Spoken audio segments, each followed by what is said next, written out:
Um, I know a lot of these teachers just from seeing them in the halls and having them in class.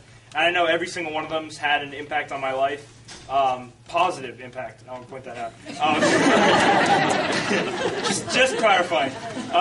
But I'd like to talk a little bit about Mr. Mitchell.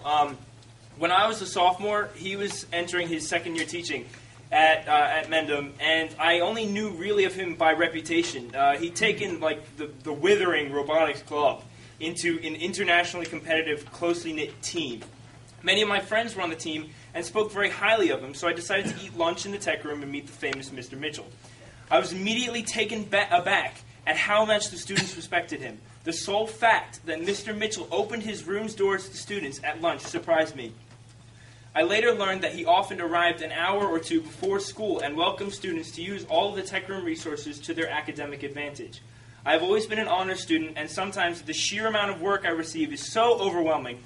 It's not your fault, I promise. It's so overwhelming with my busy schedule. To have a place that's open before school, at lunch, after school, sometimes as late as 7 o'clock at night, was and still is invaluable. At the end of my sophomore year with my junior year looming before me, Mr. Mitchell approached me with a proposition. Take a brand new international baccalaureate program entitled IB Design Technology. As I'm looking to go into the field of engineering or teaching, the course description seemed right up my alley, so I agreed. The material, however, was not the only reason I chose the course. I was excited to have someone who was respected by faculty and students alike as a teacher and a mentor. In his IB Tech class this year, he provided a structured learning environment which is extremely important with such tough material. And I know a lot of these teachers teach IB classes, so they know how hard it is. Hang on. Although I never had the pleasure of having Mr. Mitchell as a technology applications or computer-aided design instructor, I've personally watched him teach both types of classes, and I am in awe of his ability to command respect from all types of kids. As a technology teacher, to meet the requirement put by the board that or the state, I don't know, I'm not sure, with the year of practical arts, he sees everybody from the jocks and the skater dudes to the total eggheads and nerds. That's me. When I heard that Mr. Mitchell was let go, I was so shocked and angry. I started a Facebook page devoted to keeping him in Mendham High School. Within 24 hours, the page had over 100 likes, and I just checked about 10 minutes ago, we're up to 206, was still growing. Most of these people, I didn't even know they knew who Mr. Mitchell was. Students from all walks of life were angry and upset over him losing his job. I just want to say, as a student who has seen Mr. Mitchell teach all types of classes, I understand how valuable he is to the community at the school. Beforehand, I was a nerd, and my freshman year, just like Mr. Godding had said earlier, I didn't really know. I never had a place. I just kind of wandered about and went home at the end of the day, and then got up at 7 o'clock or 6 o'clock in the morning to go back to school again. But when Mr. Mitchell came into my life and started being my teacher, and even when I didn't have him in class, he started being my teacher. After that, I started to feel like I really wanted to come to school in the morning. And past that, I wanted to stay after school. I know it's shocking that you want to stay in a building more than 8 hours in a day. But I still stay until 5 or 6 at night. It's great having a quiet place where you can do homework. And I mean, I love the other tech teachers. Mr. Wetzel and Ms. Tarsi are fantastic. But unfortunately, they don't have, Ms. Tarsi has a family and she lives in Pennsylvania, and they can't quite offer the same amount of time as Mr. Mitchell can. He's there 5 o'clock in the morning till 7 o'clock at night most nights. He's taken the robotics club, turned it into an internationally competitive team. I don't know if we have another team at the high school, either high school, that's internationally competitive.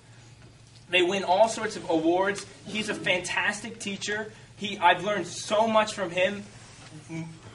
I can't even put it into words. I've just learned so much from him as a future teacher and as a possible future engineer. I mean, the man is invaluable to me. It's so entertaining to watch him teach, and I just really think it's a shame that you're going to let him go. And to not know why is kind of sad. So thank you very much.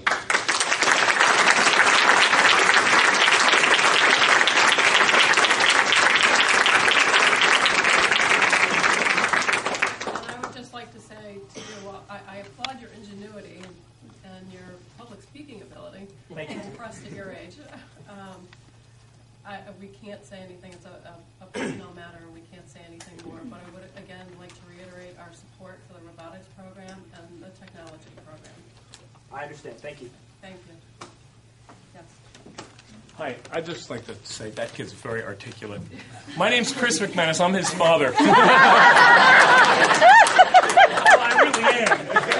But what I really want to say is, I have watched the effect that Mr. Mitchell's had on these kids. I've watched it from day one when he walked in there and he came home all excited about what was going on in that class. I know it's a safe haven for the kids. I know that we treat every child like they're an individual. I'm a retired teacher. Every child is individual. They have their strengths, they have their weaknesses. And what we do is we take those weaknesses and we work with them and we make them better. And that's our success as teachers. We take the children that may not be motivated. We take the children that may not have as much intellect. We take the children who are more challenged and we make them into the best they can be. I just hope that you guys did that for Mr. Mitchell. And if he was having any difficulties, that you offered him the opportunity to improve. Because if you knew the effects that he had on these kids outside of school, including at Scouts, etc., I have seen him out in the woods digging holes with the Boy Scouts, volunteering his time with troops from your schools. I've seen him at award ceremonies. I've seen him at people's homes. I've seen him everywhere. And I don't know whether you guys really understand all that and the effect that they have on him, on these children in total. So that's my comment. Thank you.